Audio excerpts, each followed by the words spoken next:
Alam ko po na hindi lingid sa atin kung ano ang araw kahapon. Pero minsan pa nating tatalakayin, alam nyo, napakahalaga ng salita ng Panginoon. Napakahalaga ng katotohanan. Sabi nga sa Bible, you shall know the truth. Alamin mo ang katotohanan at ang katotohanan ang siyang magpapalaya sa inyo. Dati-rati, tayo po ay hindi belong sa kingdom ng Panginoon. Dati-rati ay tayo ay nakabigkis sa maling katuruan. At doon sa bigkis ng maling katuruan, napakahirap nating buwagin doon. Napakahirap nating tanggalin doon sa bigkis na yon. Kasi nga, nag-uugat na yon sa ating mga puso. At doon sa pag-alis sa iyo, doon sa ugat na nagkabigkis sa iyo, kapag tinatanggal yun, makakaramdam ka ng sakit. Para kang isang bata na naglalaro, may hawak kang laruan, at pagkatapos ay inaagawang ka. Kaya ang feeling ng bata ay umiiyak siya kasi inaagawan mo siya ng laruan. Kung niyo po ibig sabihin, mga kapatid.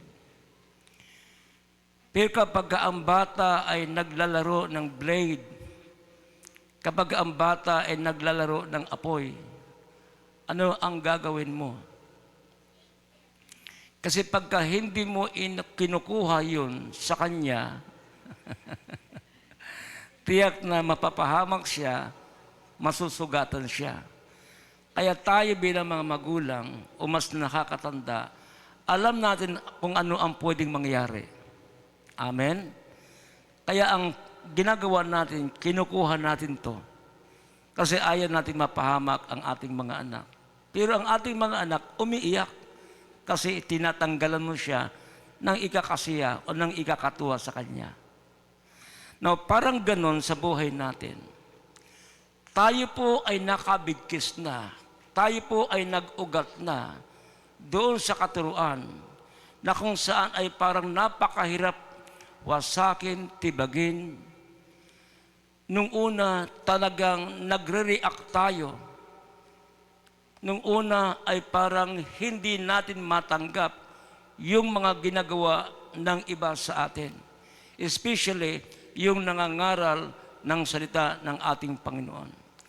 Kasi meron tayong sariling prinsipyo na parang ayaw natin pakikialaman tayo. Hindi po ba?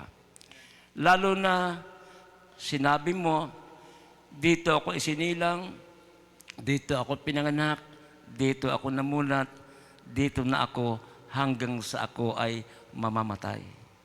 Di ba ganyan tayo kung noon? Pero ngayon, lubos tayong nagpapasalamat sa ating Panginoong Diyos sapagkat mayroong lingkod ng Panginoon na nagtsatsaga, naghihirap, kahit anong mga pagsubok sa buhay ay ginagampanan niya ang kanyang tungkulin upang maiparating lamang sa atin ang salita ng Panginoon upang tanggalin yung bigkis na meron sa atin. Upang ibahagi yung katotohanan, ang God's Word, para tayo palalayain doon sa bigkis na hindi dapat manatili sa ating mga buhay. Amen? Kaya sabi, the Word of God is can opener. Alam niyo, paano buksan yung lata na nakasarado? Napakahirap nun. Pero gumagamit ka ng kutsilyo o di naman kaya anong klaseng material na bagay para buksan mo yung lata.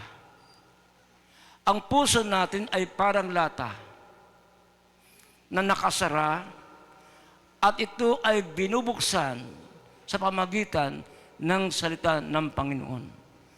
Sa pagbubukas, hindi madali, kung minsan nakakaranas tayo ng sakit, ng reaction, kung bakit ganon. Pero mas powerful ang Word of God. Salamat kay God na ngayon ay nandito tayo at ako'y naniniwala na tayo ay nabuksan. Ngunit kung minsan, hindi tayo tuluyang nakalaya pa. Hindi naman lahat sa atin, pero maaring meron sa atin, especially ang mga kabataan, hindi pa kayo lubusang nakakalaya, maaring meron pang nakatali na dapat tanggalin o kalagin sa pamagitan ng katotohanan. Ang sabi ng Biblia, alamin mo ang katotohanan at ang katotohanan ang siyang magpapalaya sa iyo. Lahat ba tayo ay nagnais ng lumaya talaga sa magitan ng God's Word, mga kapatid? Lahat ba tayo ay nag-desire o gusto na talagang 100% na makakalaya, na matatawag tayong talagang alagad ng ating Panginoong Hesukristo? Sa ating pagtanggap kay Jesus bilang Panginoon ng ating mga buhay, sa iglesyang ito, wala tayong ibang itinataas anumang pangalan ng reliyon o sinuman tao, isinasantabi natin palagi yun. Sa ating kalagitnaan, ng ating itinataas ay walang iba kundi ang ating Panginoong Hesukristo. Amen? At yun ang ating pinag-aaralan, yun ang ating dinidiscovery, yun ang ating tinutuklas, yung katotohanan. Ano ba talaga ang katotohanan? Ano ba talaga ito para sa atin? Meron pa bang ibang katotohanan liban sa katotohanan iyong natutunan na? Mga kapatid, walang ibang katotohanan kundi nakasulat sa banal na kasulatan. Maaring kayo ay nagbabasa, pero maaring din marami sa atin ang hindi nakasumpong sapagkat hindi tayo nagbabasa. Pero salamat sa ating Panginoon sapagkat every time na tayo po ay dumadalo sa mga pagtitipon, ang Panginoong Diyos ay talagang nag-prepared. Nag-prepared ang Panginoon ng kanyang mga spiritual na pagkain. Ito ay para sa ating kaluluwa. Hindi lamang pagkain para sa ating kaluluwa, ito rin po ay talagang kaalaman, karunungan. Ibig sabihin, hindi lamang kaligtasan, kundi kaalaman at karunungan. Yung pagtuklas natin sa katotohanan sa salita ng ating Panginoong Diyos. Now, dito po sa aklat ng John chapter 8, verse 31. Nice ko po kayong dalhin sa John chapter 8, verse 31.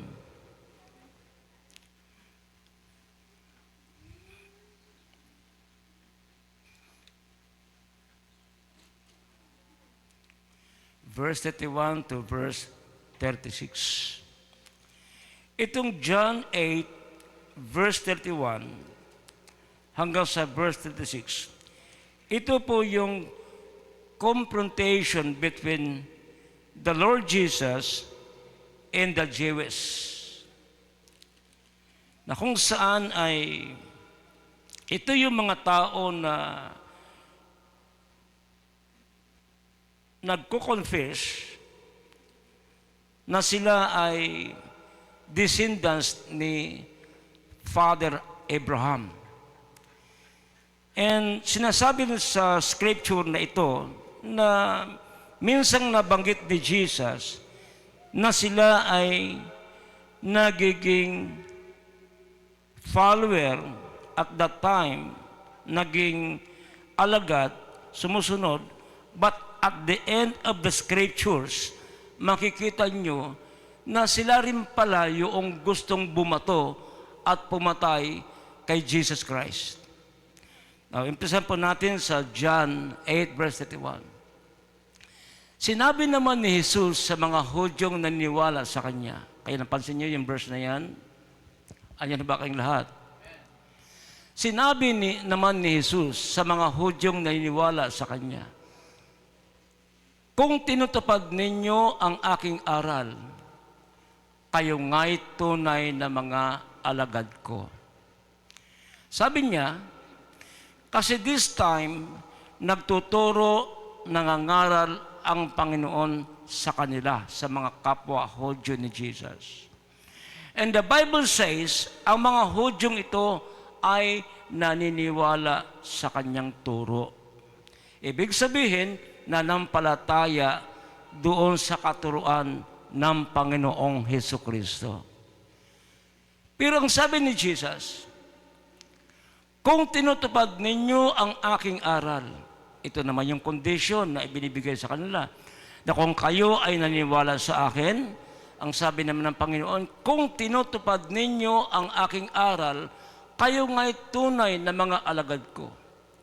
So malinaw mga kapatid, na ang tinatawag na tunay na alagad ng Panginoong Hesukristo ay yung lamang tao, yung manampalataya na tinutupad o sinusunod yung turo ng Panginoon.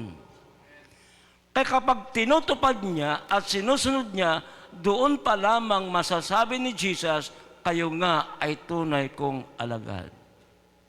In verse 32, makikilala ninyo ang katotohanan at ang katotohanan ang magpapalaya sa inyo. You will know the truth. Makikilala ninyo ang katotohanan. Hindi po sinasabi sa verse nito, malalaman ninyo ang katotohanan. Ang sinasabi po ng verse na ito, makikilala ninyo. Tumutukoy sa isang persona. So magkaiba yung word na nalalaman ninyo ang katotohanan or malalaman ninyo or matatanggap ninyo or makikilala ninyo. Magkaiba po yun. Pag sinasabi natin makikilala ninyo ang katotohanan, ito ay tumutukoy sa isang persona.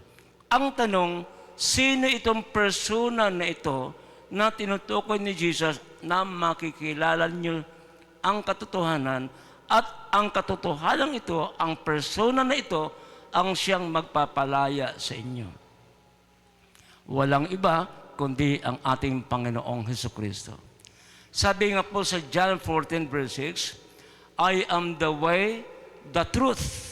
Di po ba? Ako ang daan, ako ang katotohanan, at ako ang buhay. Walang makakaroon sa Diyos Ama, walang makakita sa Diyos Ama, liban sa akin.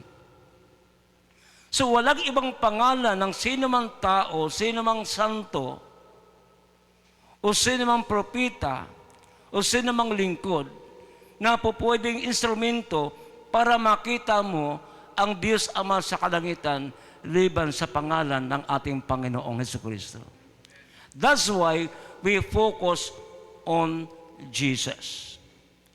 Mga kapatid, ang sabi po ng verse na ito, at ang katotohanan, siya po ang katotohanan, siya po ang magpapalaya sa inyo. In verse 33, sumagot sila. Ito ang reaksyon ng mga Hudyo.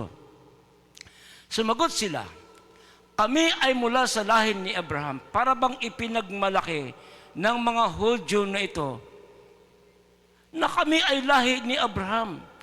Ang tanong, sino ba si Abraham? Bakit ipinagmalaki ng mga Hudyo na ito na kami ay lahi ni Abraham? Of course, alam po natin si Abraham ay punong-puno ng pananampalataya sa Diyos. Amen? Sa time nung siya ay sinubok ng Panginoon, nakita ng Diyos na si Abraham ay talagang hindi nagbabago kahit anong klaseng pinagdaraanan. Ulitin ko po, kahit anong pagsubok, kahit anong problema, hindi nagbabago si Amang Abraham sa kanyang pananampalataya. Kaya sa Biblia, si Abraham ay tinatawag na Father Abraham, ama ng pananampalataya. At ito yung ipinagmalaki ng mga Hudyo. Kaya ko po sinasabing ipinagmalaki dahil sa end ng Scripture, makikita nyo na itong mga Hudyo din pala ang gustong pumatay kay Jesus.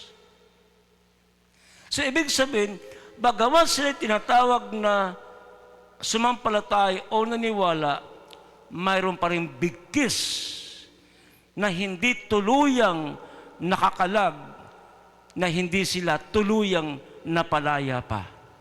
Tignan natin. At kailanman ay hindi kami naalipin ni numan. Paano mo masasabing palalayain kami? So this is confrontation between Jesus and the Jewish people. And in verse 34, sumagot si Jesus, pakatandaan ninyo, ang namumuhay sa kasalanan ay alipin ng kasalanan. Ang ibig sabihin ng ating Panginoon, hindi doon sa pagiging lahi ni Abraham ng mga Hudyong ito. Kaya sinasabi niya, kapag nalaman ninyo ang katotohanan ito ang siya magpapalaya sa inyo.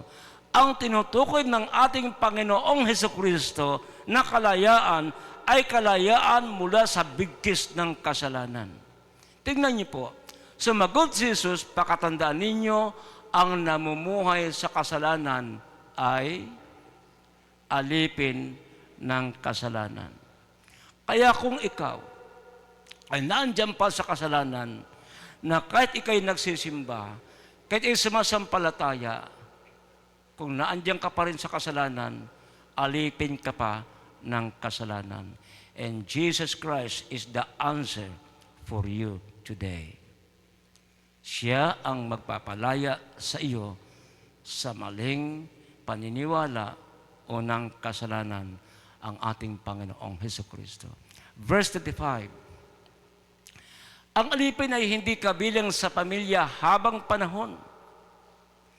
Yung naging alipin sa kasalanan ay hindi kabilang sa pamilya.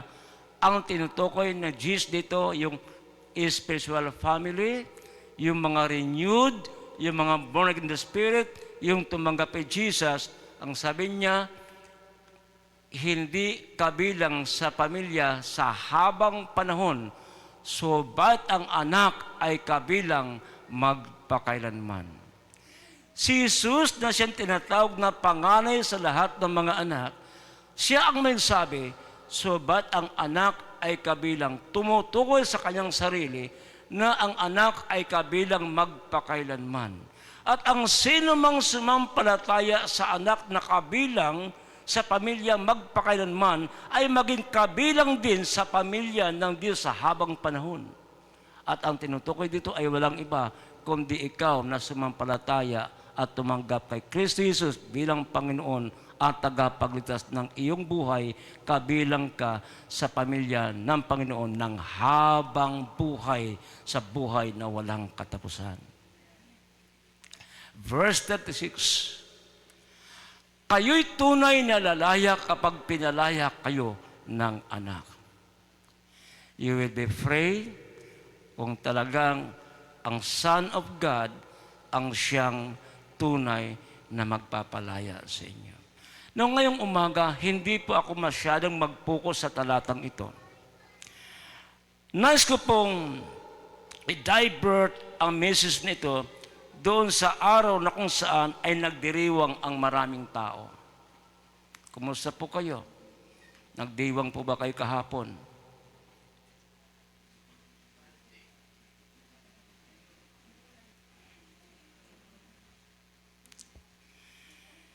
Biblical po ba ang Valentine's Day?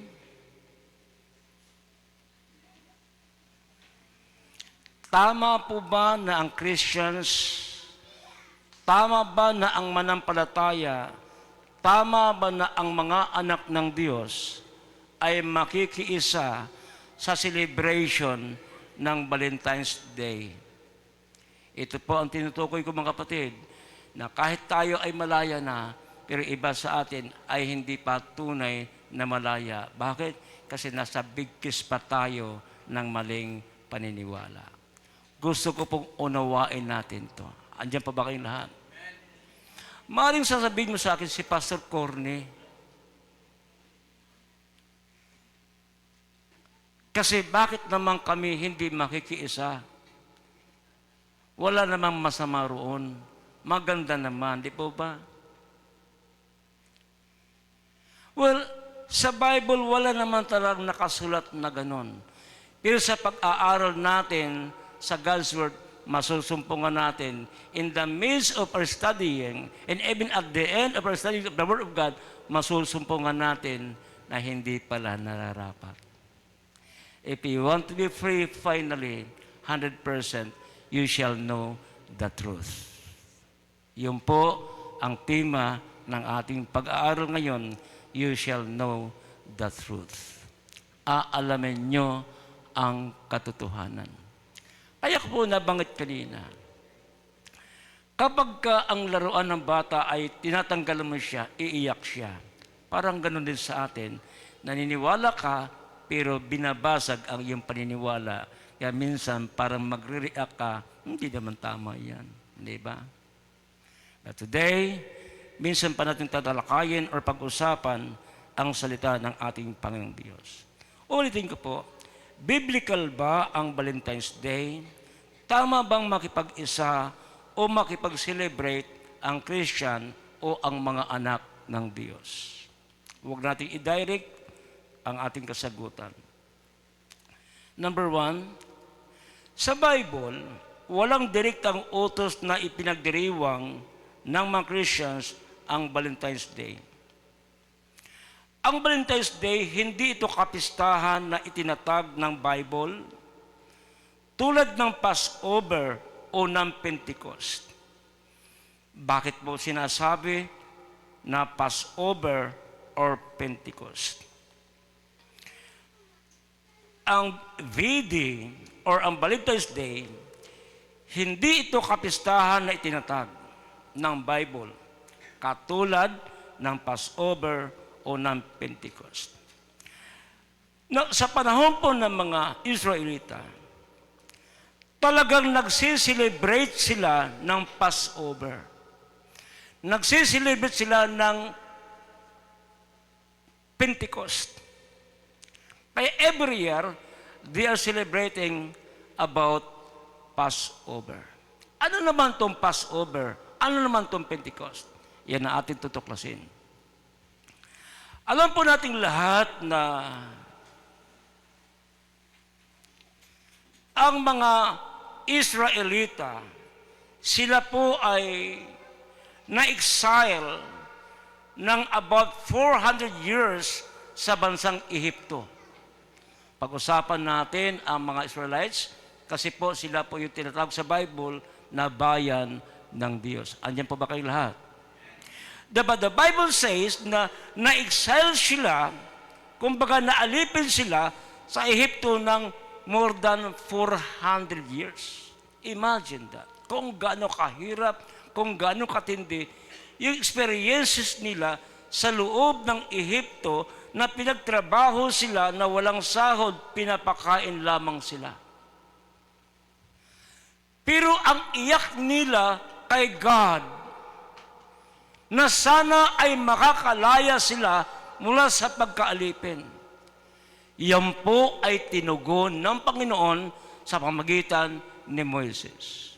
Now, here comes. Mula sa Ehipto, patungo sa wilderness. Grabe yung paghihirap nila roon. Yung pinagdadaanan na doon ay talagang halos ikamatay. In fact, yung mga matatanda na galing sa Ehipto, doon pa lang sa wilderness ay nangamatay na sila at hindi nakarating sa promised land. Matindi yung kalang paglalakbay doon. Sa kalang paglalakbay, nag-pass over sila sa tinatawag na Red Sea, pulang dagat. Nowhere to go na sila, na andyan ang mga kalaban. At ang sigaw ng mga Hudyo, ng mga Israelita, Moises, dinadala mo kami rito para lang patayin.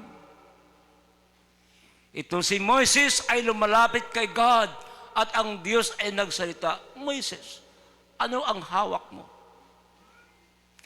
Ang hawak ko po ay ang tungkod. Ang sabi ni Moises, nagsalita ang Diyos, iunat mo ang iyong tungkod sa harap ng pulang dagat. Alam nating lahat na ang Diyos ay gumawa ng milagro at walang sinong makagawa noon liban sa kapangyarihan ng ating Panginoong Diyos. Nahati ang dagat, they pass over. At hindi lamang yung Red Sea na yun, mayroon pang ikalawa, Jordan River, bago sila nakarating sa tinatawag na Promised Land. Before they occupy the Promised Land, the Canaan's land, na tinatawag ngayon na Israel, grabe. They need to pass the Red Sea and the Jordan River. Kaya sabi ng Biblia, hanggang ngayon, inaalaala nila yung kabutihan ng Panginoon nung sila ay naka-across doon sa Red Sea at saka sa Jordan River. Yun po ang ibig sabihin nun, itinatag na pagdiriwang ng Passover. Yun lamang po nakasulat.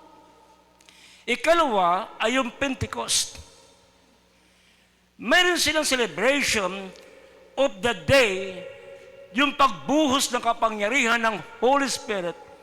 Nung sila po, more than 120 disciples in the upper room, doon sa upper room, 10 days silang naroroon, walang uwian. Imagine, sa loob ng 10 araw na andun sila sa upper room at ang ginagawa nila ay sumasamba lang sa Panginoong Diyos. Lang. Grabe, nabagit ko yung word na lang. 10 araw, sinasamba nila ang Panginoong Diyos. Ang purpose nun, sapagkat si Jesus ay mayroong promise na pagbuhos ng kapangyarihan ng Holy Spirit, sa loob ng 10 araw ng paghihintay nila, doon bumuhos ang kapangyarihan ng Holy Spirit at silang lahat ay nangapuspos at silang lahat ay nagsasalita ng iba't ibang wika. At yung dalawang yun sa Israel ay inaalaala nila, yun itinatag nila yung ginawa ng Diyos sa kanila. They celebrate, nagdiwang sila, hindi dahil sa sistema ng sanglibutan, kundi sa sistema ng ating Panginoon na ginagawa sa buhay nila. Mga kapatid, ang bide ay sistema po ng sanglibutan. Hindi po yan sa ating Panginoong Diyos. Ulitin ko po, ang bide po, pag sinasabi kong bide, Valentine's Day po yun. Bide.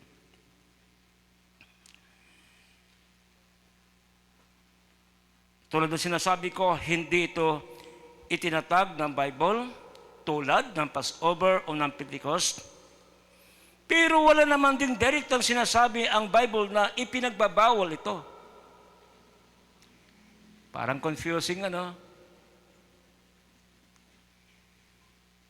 Sabi ng Bible, wala rin namang sinasabi ang Biblia na direktang sinasabi na ipinagbabawal ito. So sa madaling salita, malinaw na hindi ipinagbabawal ng Bible.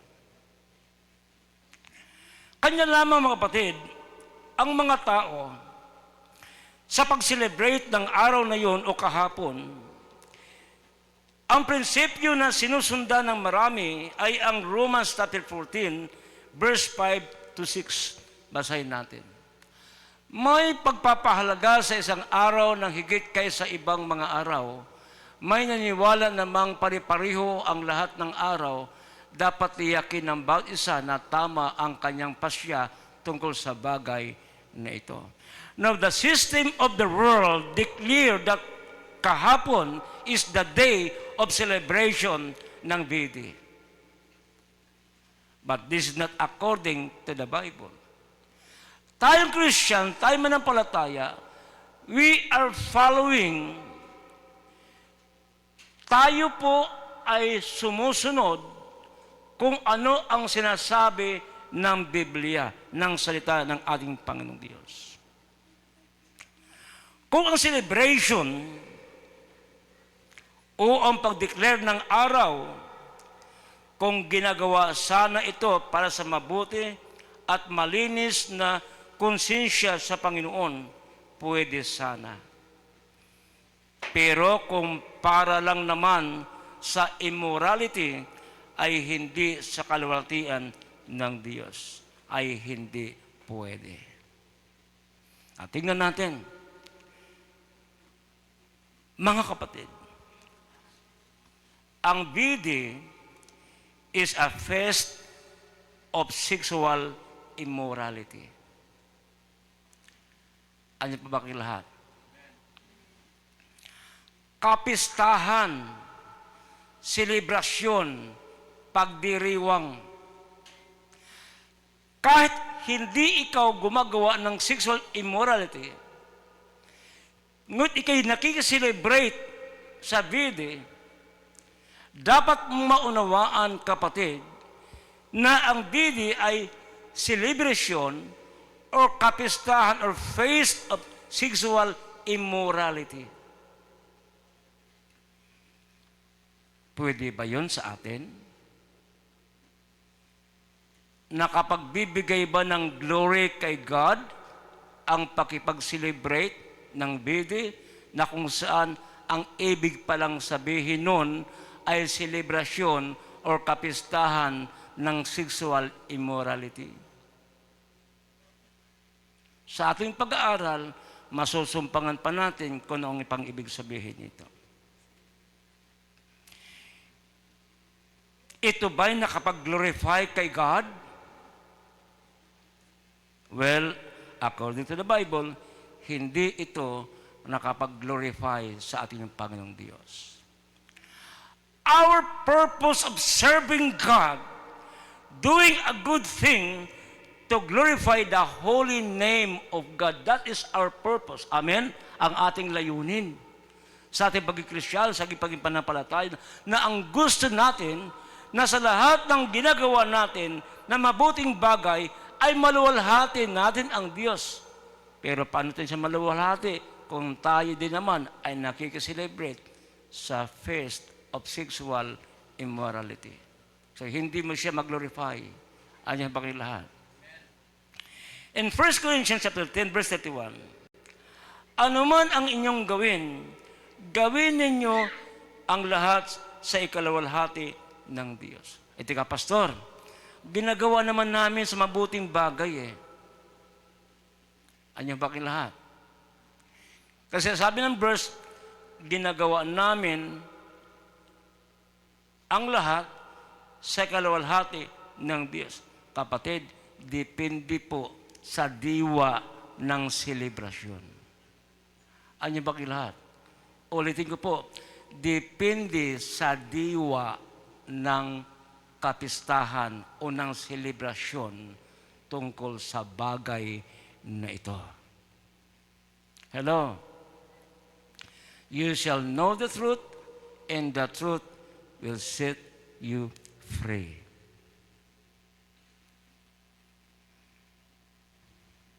Ikalawa, saan ba nagmula ang BD? Ano ang BD? Celebration that day, kahapon. Actually po, mga kapatid, malinaw na hindi binabanggit ng Diyos sa Bible. Masama ba yun? Pero ang sabi ng Bible, malinaw na hindi binabanggit ng Diyos sa Biblia. Ang sinasabi ng Bible ay ang pag-ibig na mula sa Panginoon ang siyang laging isi-celebrate.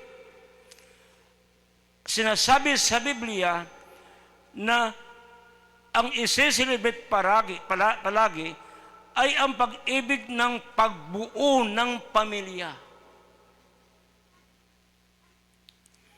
Pagbuo ng pamilya at pag-ibig na nagpapatibay ng pagsasama ng mag-asawa na dapat ang February ay gamitin ng mag-asawa para mas lumalim pa ang kanilang relasyon sa ating Panginoong Diyos. Gamitin upang mas lalo pang maging malalim. Hello? Kapag maging malalim ang iyong kaalaman, ang iyong karunungan patungkol sa salita ng ating Panginoon, maging matured ka, na progress ang iyong pananampalataya, then you will learn kung ano ang mga bagay na hindi gusto ng Panginoon sa buhay ng isang tao. Mga kapatid sa Panginoong Hesus, dapat po tayong Kristiyano ay mas lalo pang maging malalim ang ating kaalaman. Sa Hebrew 13 verse 4, ito po ang sinasabi. Dapat ituring na marangal ng lahat ang pag-asawa at maging tapat kayo sa isa't isa sapagkat hahatulan ng Diyos ang mga nakikiapid at nangangalunya. Ito po kasi ang diwa ng Valentine's Day, pakikiapid. Pinopromote nung unang araw itong spirit ng pakikiapid o ng pangangalunya. At ito ang ayaw ng Panginoon na mangyari sa ating mga kabataan ngayon, sa ating may asawa na.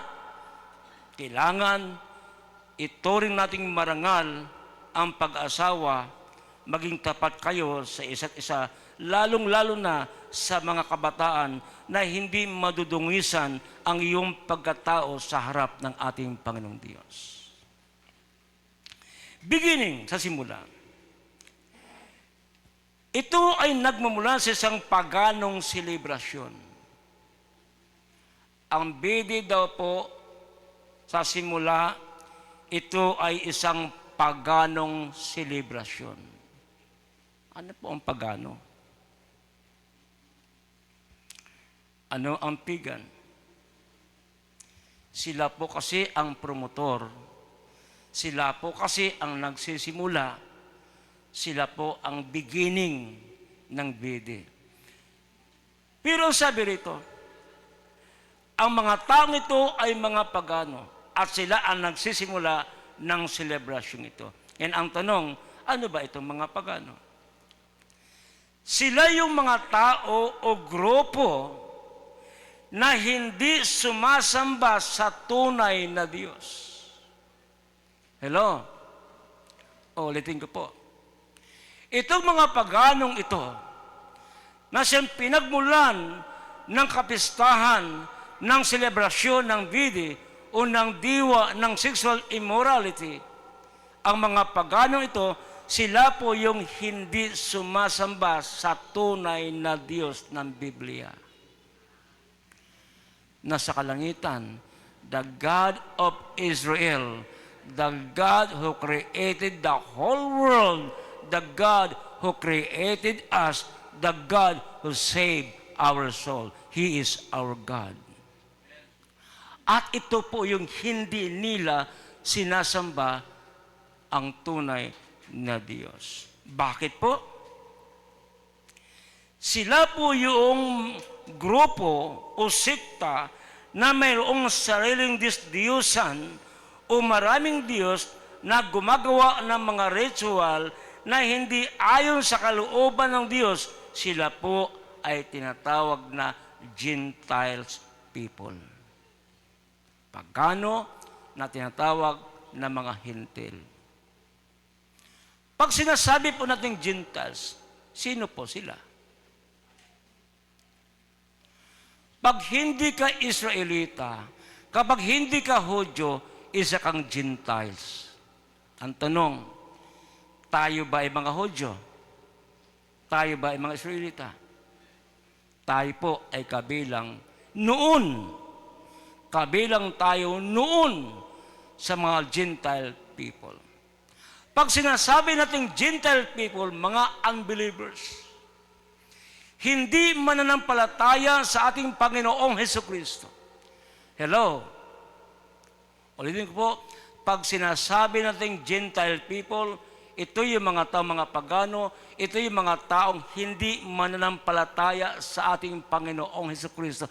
Ito yung mga taong hindi pa nakatanggap kay Kristo Jesus. Ito yung mga taong hindi pa nakatanggap ng kaligtasan mula sa ating Panginoong Hesukristo.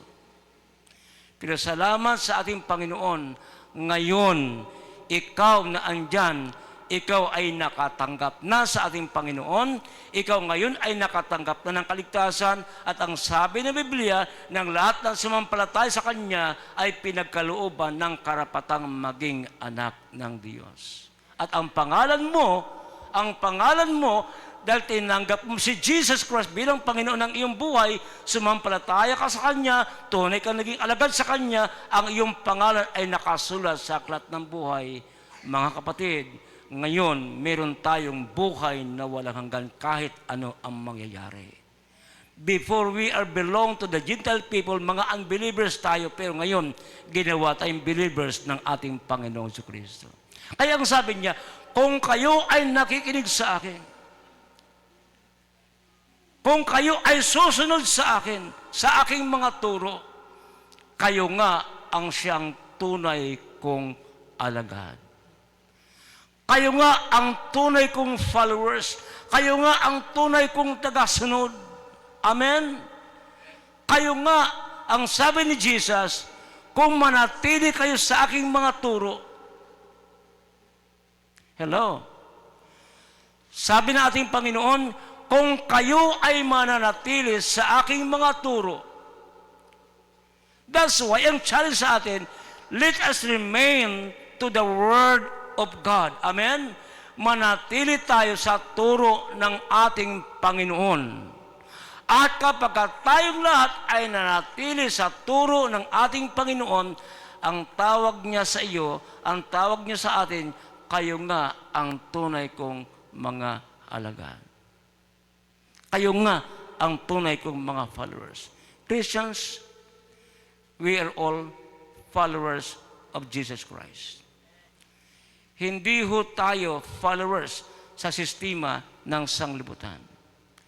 Anong sabi ng Romans 12 verse 2? Huwag na kayong makisang-ayon sa takbo ng sanglibutang ito. In other words, huwag na kayong makisang-ayon sa sistema ng sanglibutan na ito. Bakit ganon? Para bang kinokontrol tayo? Para bang pinipigilan tayo sa sarili nating gusto? Opo, ganon po talaga ang ginagawa ng Diyos sa atin. Bakit? Kasi ang Diyos ay banal. Amen? At sapagkat ang Diyos ay banal, hindi niya kinalulugdan anumang sistema ng sanglibutan, kung kaya sinasabi ng Panginoon sa ating mga manampalataya, huwag kayong makiayon, huwag kayong makiselebrate sa sistema ng sanglibutan. Sa halip magbago na kayo ng isip. Yung mindset natin, na dati-rati, na ito yung paniniwala natin, ngayon babaguhin ng ating Panginoong Hesukristo. Amen? Babaguhin. Kaya sabi niya, huwag na kayong makisang-ayon sa takbo ng sanglibutang ito. Mga kapatid, tulad ng sinasabi ko, sila po ay mayroong sariling Diyos-Diyosan o mayroong Diyos gumagawa ng ritual na hindi ayon sa kalooban ng Diyos, at sila po ay tinatawag na mga hindi mananampalataya. Number 3, huwag na kayong mamuhay tulad ng mga Gentile people. Huwag na kayong mamuhay katulad ng mga Hintil. Ephesians chapter 4, verse 17 to 19. Sa pangalan ng Panginoon, ito ang sinasabi ko sa inyo. Huwag na kayong mamuhay tulad ng pamumuhay ng mga walang pananampalataya sa Diyos. Ikaw po ba ay sumampalataya sa ating Panginoon Kristo? So, ibig sabihin, Dahil manampalataya tayo kay God, mamuhay tayo ng nakaayon sa kalooban ng ating Panginoon. Do you agree, mga kapatid? Sa pangalan ng Panginoon, ito ang sinasabi ko sa inyo. Huwag na kayong mamuhay tulad ng pamumuhay ng mga walang pananampalataya sa Diyos, walang kabuluhan ang kanilang iniisip. Ang sistema ng sanglibutan ay walang kabuluhan. Korne ba tayong mga Christians? O nakukornihan ka sebagai Kristyano? Mga kapatid, the Word of God is truth. Ang sabi ni Jesus, makikilala mo ang katotohanan.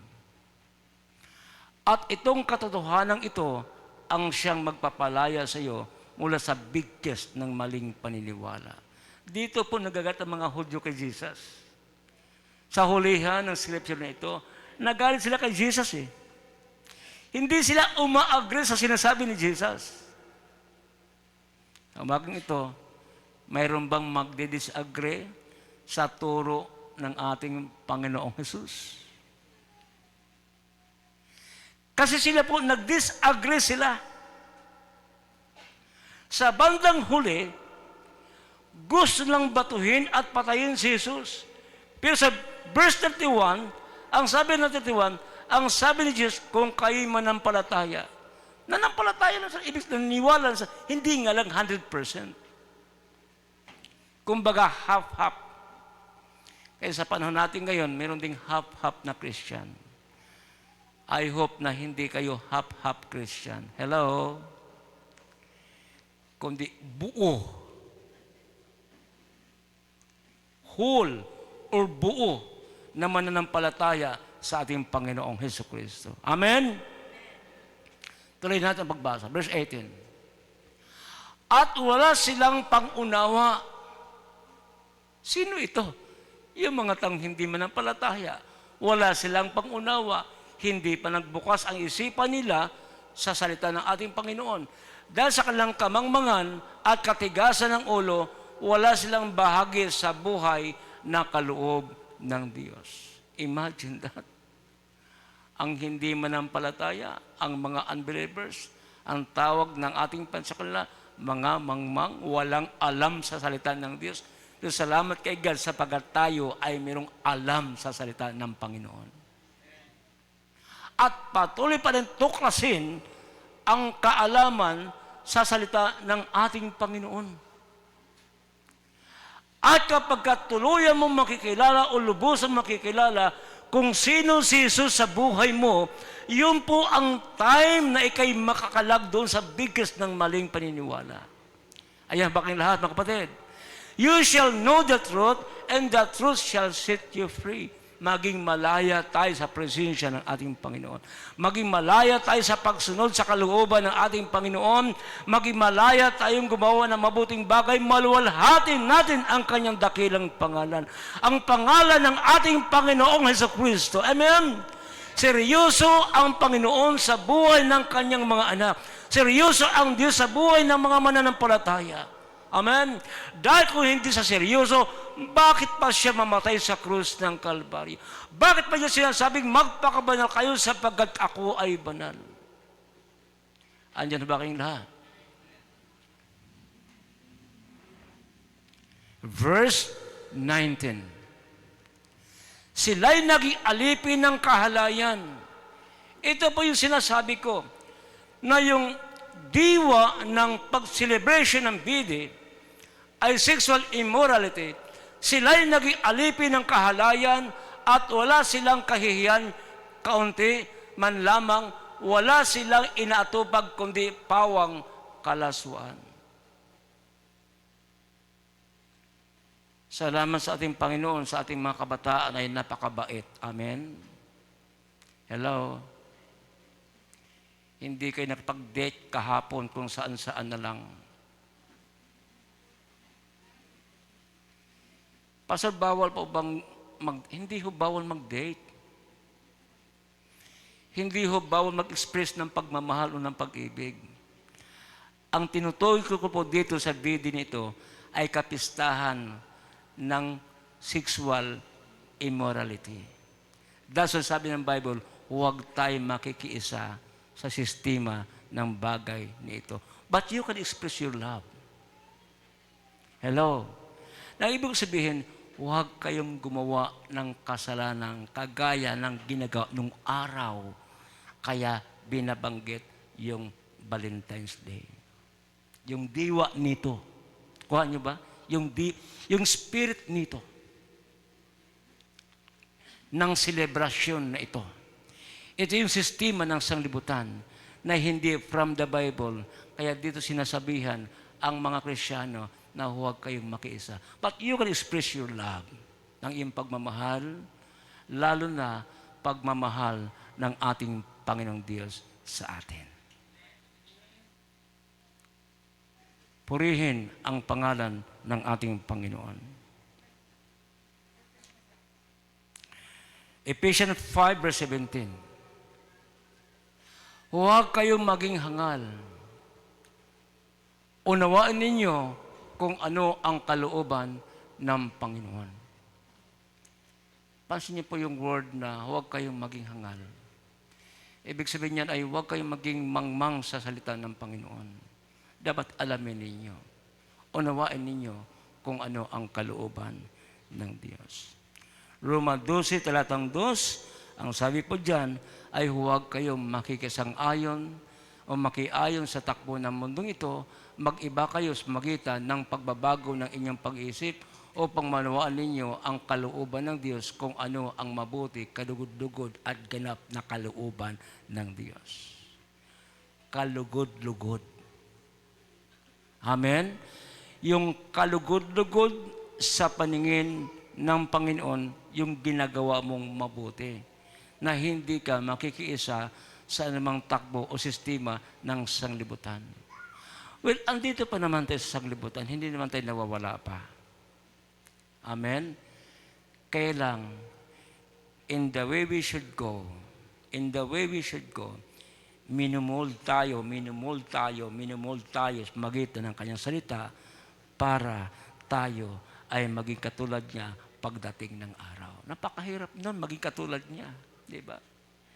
Pero ang Word of God, ang siyang nagtumatrabaho sa atin. Yun ang nag-work sa atin.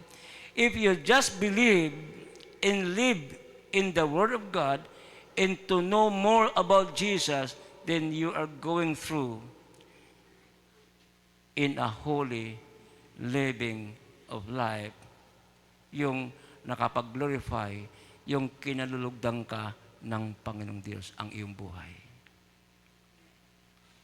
Kaya sa Bible, hindi ka taga-sanglibutan ito. Hindi tayo taga rito sa sanglibutan ito. Minsan parang hirap unawain yun eh. Paano masasabi na hindi ka taga-sanglibutan ito samantalang andito ka naman sa sanglibutan? Hello?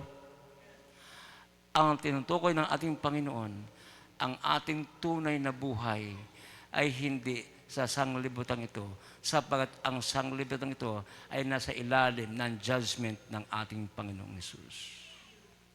Saved na po tayo, mga kapatid. Amen? Ligtas na po tayo. Itinutuwid lamang, nilalagay lamang ng ating Panginoon sa tama ang ating mga buhay. Kung nasa atin naman ay willing na magpapatama sa ating mga buhay, magpapatama, itatama ang buhay natin sa God's Word. Amen? So, willing po ba tayong maituwid tayo ng ating Panginoon? Praise the Lord. You shall know the truth, and the truth will set you free. If the Son makes you free, you are free indeed. Meaning, hindi tayo nakatali sa hindi makatotohanan o sa maling paniniwala. Now, balikan natin. Ang sinaunang pagan festival ng mga Romano, kung tawagin ay Lupercalia. Papagbanggit niyo po, Lupercalia. Ito po yung celebration ng pagan, ng Roman pagan sa panahon na yon, na kung tawagin ay Lupercalia. Ito ay ginaganap tuwing February 15, ngayong araw na ito.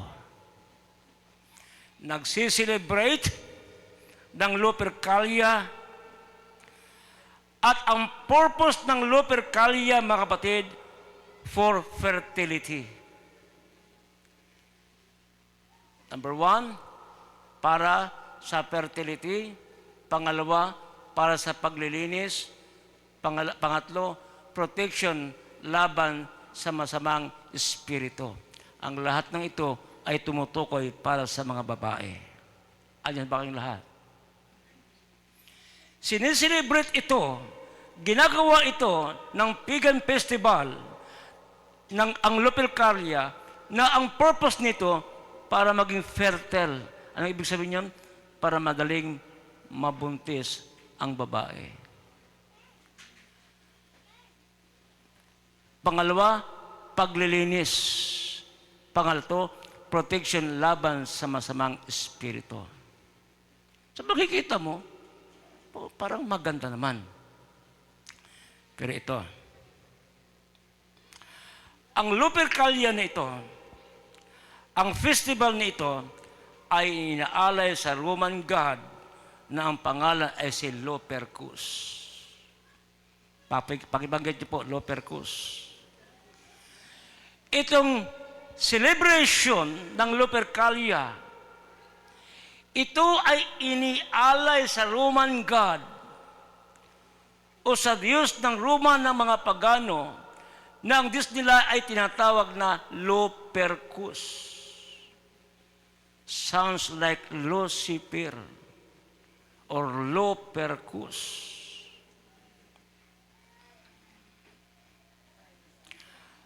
Ano ang ginagawa nila sa selebrasyong ito? Kung kaya po tayo ay tinuturuang huwag makiisa, sapagkat ang ginagawa ng Roman festival nito, ng Lupercalia, ay nag-alay ng kambing. Ito yung diwa ng sinasabi ng festival nito.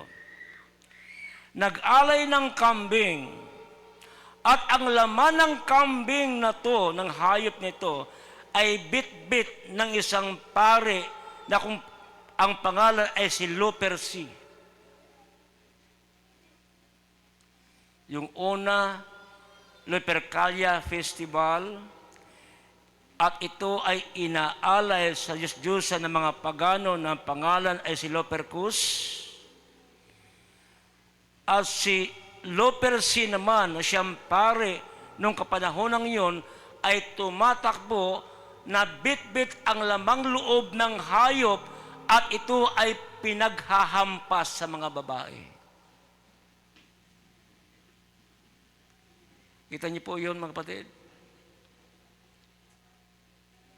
Na ang purpose ng paghampas ng lamang loob doon sa mga kababaihan ay upang maging fertile at madaling mabuntis. Kaya that time, inutusan ng mga pari ang mga single na kabataang makipagtay sa kapwa kabataang dalaga para mabuntis. Tingnan niyo po ha, yung pinakabuod nito, ang ibig sabihin nito, ng pag-celebrate nito, hinahampas ng lamang loob para mabuntis, madaling mabuntis yung dalagang babae, at pagkatapos ng selebrasyong ito, uutusan ang binatang lalaki para makipagtalik sa dalaga para mabilis na mabuntis. Kaya tignan nyo, tama ba yung pinag-ugatan? Hello? Tama ba yung pinag-ugatan o diwa ng pag-celebrate ng bidi?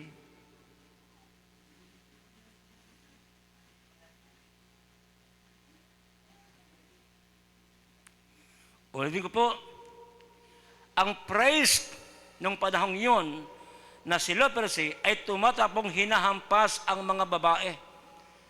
Ang malinaw nga nito, hinahampas ang puwet.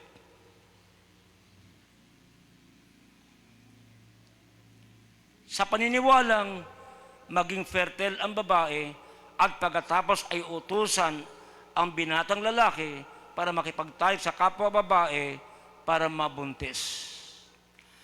Ang kasaysayan ito ng pagan festival na Lupercalia ay pinalitan ng Christian observance. Papasok tayo sa Valentine's Day. Ulitin ko po, ang festival ng Lupercalia sa bandang huli ay pinalitan ng Christian observance.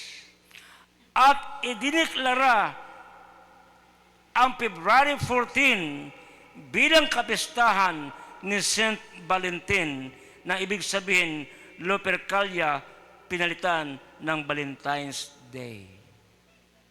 Naunawaan niyo po? Ang kasaysayan ng pagan festival ng Lupercalia sa bandang huli ay pinalitan ng Christian observance at ito ay ideklara na February 14 bilang kapistahan ni Saint Valentin. Sino po si Saint Valentin? Dito po, mga kapatid, hindi ito Christian practices. Ulitin ko po, hindi ito Christian practices. Hindi ito biblical. Hindi ito utos ng Diyos dahil ito ay mayroong demonic spirit practices. Ulitin ko po, pakinggan niyo mabuti. Hindi ito Christian practices. Hindi ito biblical. Hindi ito utos ng Diyos dahil ito ay may demonic spirit practices. Ano ba kayong lahat? Ito po ay kino-commercialize. Dito lumalabas yung giving of flowers, chocolate, love letters, sex without marriage. Andiyan ba kayong lahat? Yan po ang ugat ng VD. Ulitin ko po. Hindi ito Christian practices, hindi ito biblical, hindi ito utos ng Diyos, ito po ay may demonic practices hanggang sa ito ay ginawang commercialized. Dito lumalabas ang giving of flowers, chocolate, love letters, sex without marriage. Ulitin po, ito ang pinag-uugatan ng VD. Hello? Na ibig sabihin, mga kapatid, hindi pa kasal, pero nakapag-sex na doon sa babae at lalaki.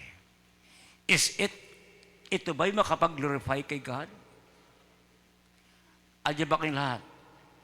Makakaluwalhati ba sa Panginoon ito? Hindi. Kaya sinasabi ng Bible, hindi makikiisa. Mga kapatid, tayong Christians, alam nyo, itong festival nito, ito yung tinatawag na romantic love or sexual, sensual love. Romantic love or sexual, sensual love. Pag sinasabi ng sensual, ano bang ibig sabihin ng sensual? Sinong matalino dyan sa word na sensual? Anong sensual? Physical. Napakipagtalik. Tingnan niyo po kung ano ang ugat na pinanggagalingan ng history ng BD. Nawaan niyo po ako, mga kapatid? Ang inuungkat ko dito ay yung history ng spirit o diwa ng BD na mula sa Lupercalia, bandang huli ay ginawang BD at inilagay sa February 14. Lahat ng Christian magsabi ng Amen. Kristyano po tayo. Mga anak po tayo ng Panginoong Diyos. Amen. We are children of God. Sino ba si Saint V? Si Saint V ay isang pare. isang priest. Lihim na nagkakasal ng sundalo sa kanyang kapanahunan, na kung saan sa kanyang kapanahunan bawal ipakasal ang mga sundalo. Kasi ang gusto ni Haring Gelasius, hindi Gelatin, kundi Gelasius. Si King Gelasius sa panahon ni Saint Valentin, na isang pare ng pagan world, bawal ikakasal ang mga sundalo kasi ang gusto ni King Gelasius na mga sundalo ay maglilingkod sa kanyang bayan na walang problema, walang isipin, kundi ipaglaban lang ang bayan. Yun lang ang trabaho nila. Pero ang sabi po sa history ng Vede, kinakasal ni Saint Valentin ang mga sundalo, ibig sabihin siya ay lumabag. Siya ay nag-violate. Siya ay nag-disagree doon sa utos ng king. So si Saint Valentin is a violator. Kuha niyo po, lumalabag, ibig sabihin, nagkamali. And yet, kahapon, nakikiisa ang tao sa pag-celebrate para sa kanya. At ang hindi alam ng marami nagsiselebrate, yun pala ay selebrasyon ng sexual immorality or sensual immorality. Christians, binago tayo ng ating Panginoong Hesukristo. Amen? Yan, sabi niya, ang naniwala sa aking turo, ang sabi ni Jesus, kayo nga ang tunay kong mga alagad. Anyan ba kayong lahat? Now, sa violation ginawa ni Saint Valentin, hinuli siya, kinulong siya, pinahirapan siya, at pinugutan siya ng liig. February 14, 267 AD. Ulitin ko, si Saint Valentin o si Valentin o si Valentino, siya ay lumabag o naging violator, siya ay hinuli, siya ay pinahirapan, siya ay kinulong at pinugutan siya ng ulo noong February 14, 269 AD at siya ay itinuring na isang martyr. Ayun pa rin lahat, mga kapatid. Sa kanyang pagkamartir, ito ang dahilan na ang European country ay ikinalat, especially ang Spain, ikinalat sa buong mundo na ipagdiriwang ang kanyang pagkamartir about love. Kuha niyo ba, mga kapatid? Itinulong siya isang martir na ipagdiriwang siya about love. Pero ang hindi alam ng marami, siya pala isang violator. Mga kapatid sa Panginoong Diyos, kaya ang Christians ay hindi nakipag-celebrate. Sabi na, Pastor, hindi ba pwedeng magbigay ng flowers? Hindi ho masama ang magbigay ng flowers. Bigyan niyo ko ng flowers ngayon, tatanggapin ko. Masama po magbigay ng tsokolate, ng chocolate. Ay, hindi po masama. Bigyan niyo ko ng chocolate, tatanggapin ko talaga yan. What I'm talking about is the celebration na ang diwa ay tungkol doon sa pinag-ugatan ng hindi tamang gawain. Kuhaan niyo mga kapatid? Kaya, ang Christians ay hindi nag-celebrate ng ganon, ng Lupercalia. Deuteronomy chapter 12, verse 30. Deuteronomy chapter 12, verse 30. Pakibasa niyo po lahat, mga kapatid. Huwag ninyong tutularan ang kasuklam-suklam nilang gawain. Huwag na ninyong alamin pa kung paano sila sumamba sa mga Diyos nila. Baka gayahin pa ninyo ang mga iyon. Baka daw gayahin pa ninyo ang mga iyon. Si Lupercus ay Diyos-Diyosan ng mga pagano. Iyon po ang nangyari. Ang sabi ng Bible, so ang Vede, ang behind nito ay ang Diyos-Diyosan ng mga pagano. Huwag ninyong tutularan ang kasuklam-suklam nilang gawain.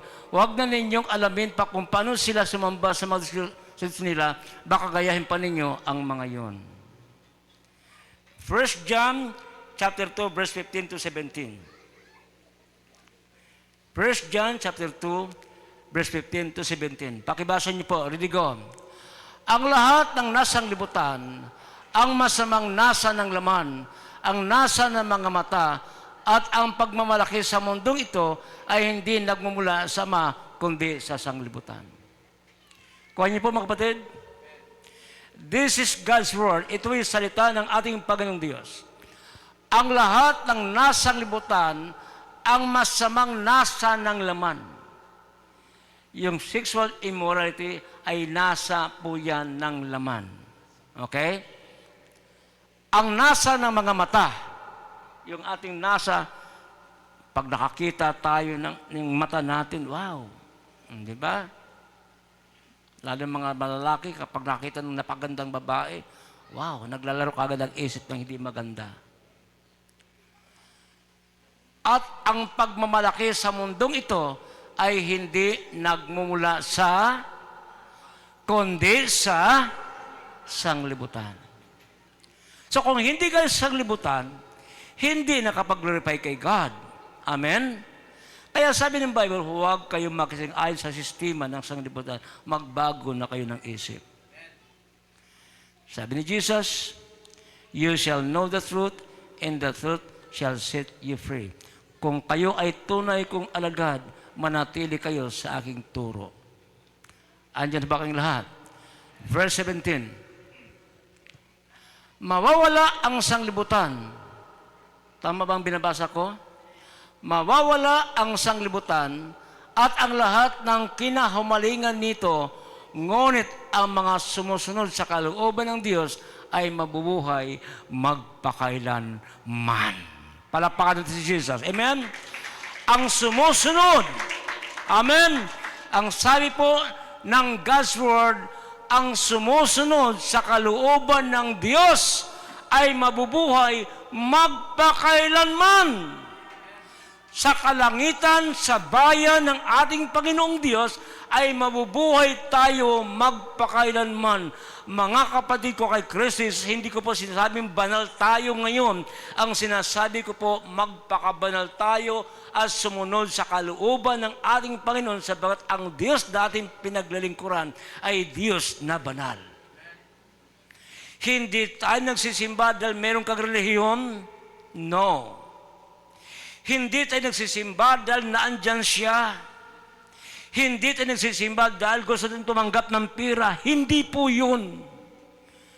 Andito tayo nagsisimba kasi ang Diyos ang purpose ng ating pagsamba, ang Diyos na buhay, ang Diyos na banal, at ang lahat ng sumasamba sa Kanya ay dapat sumamba sa Espiritu at katotohanan at dapat mamuhay ng nakaayon sa kalooban ng Diyos na banal. Amen? Ang Diyos po ay banal. Romans 14, ito po ang pinaka-last na verse. Romans 14, verse 23. Ngunit, ang sinumang kumakain sa kabila ng kanyang pag-alinlangan ay nagkakasala sapagkat hindi siya nagiging tapat sa kanyang paniniwala. Ang kasalanan ay paglabag sa sariling paniniwala. Sa ibang salin, ito ang sinasabi, anumang mga bagay na hindi mula sa pananampalataya ay kasalanan.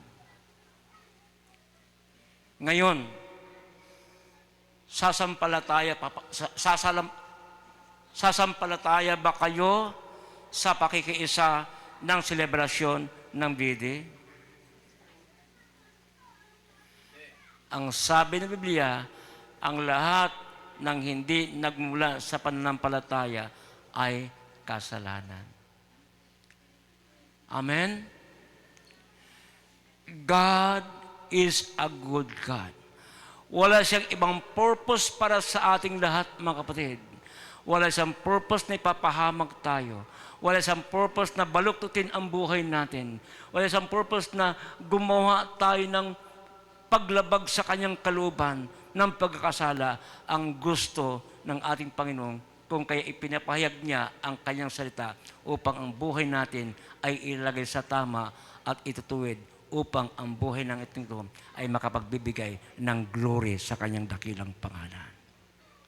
No other but give glory to His name, the Lord Jesus Christ.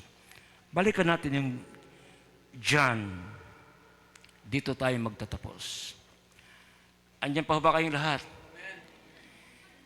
Okay pa ba ako sa inyong mga paningin? Hindi naman ako nagmumukhang kalderong nakataob na kayo nakaramdam ng gutom. Hala ano? Balikan natin. John 8, verse 31. Sinasabi ni Jesus sa mga Hudyong naniwala sa Kanya. Tignan nyo. Sinasabi naman ni Jesus sa mga Hudyong naniwala sa Kanya, kung tinutupad ninyo ang aking aral, kayo ngahit tunay kong mga alagad. And then sa verse 33,